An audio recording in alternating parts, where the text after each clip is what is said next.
দেশের বিভিন্ন স্থানে সভা সমাবেশ ও মানববন্ধন সহ নানা ঘটনার আরও খবর জানাচ্ছেন আব্দুল হামিদ।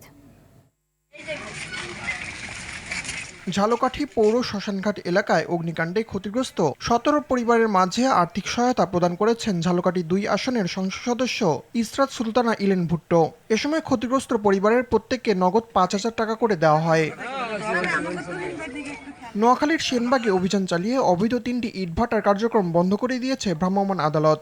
এ সময় প্রত্যেকটি ইটভাটা থেকে ২ লাখ টাকা করে জরিমানা আদায় করা হয়। ঢাকার ধামরাইয়ে ৩টি অবৈধ সীসা কারখানায় অভিযান চালিয়ে অনিয়মের প্রমাণ মেলায় বন্ধ করে দিয়েছে উপজেলা প্রশাসন। এ সময় একটি কারখানাকে ৫০,০০০ টাকা জরিমানা ও ২টি কারখানার মেশিন জব্দ করা হয়। কুমিল্লার মুরাদনগর উপজেলায় চুরির অভিযোগে স্থানীয়ভাবে বিচার করায় সালিসি সদস্যের বিরুদ্ধে মামলা দায়েরের প্রতিবাদে মানববন্ধন কর্মসূচি পালন করেছে এলাকাবাসী।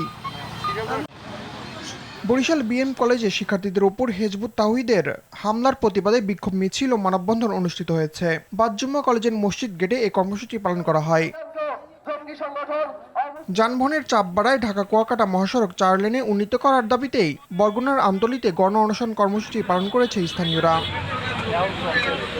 দিনাজপুরের ফুলবাড়ী ২৯ ব্যাটালিয়ন বিজিবির আওতাধীন এক কৃষকের ধান আগুনে পুড়িয়ে দেওয়ার অভিযোগ উঠেছে দুর্বৃত্তদের বিরুদ্ধে।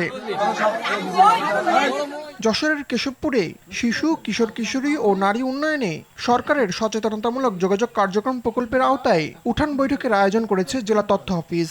সারা বাংলাদেশে ১০-১২ জন শিশু প্রতিদিন। আব্দুল হামিদ, RTV।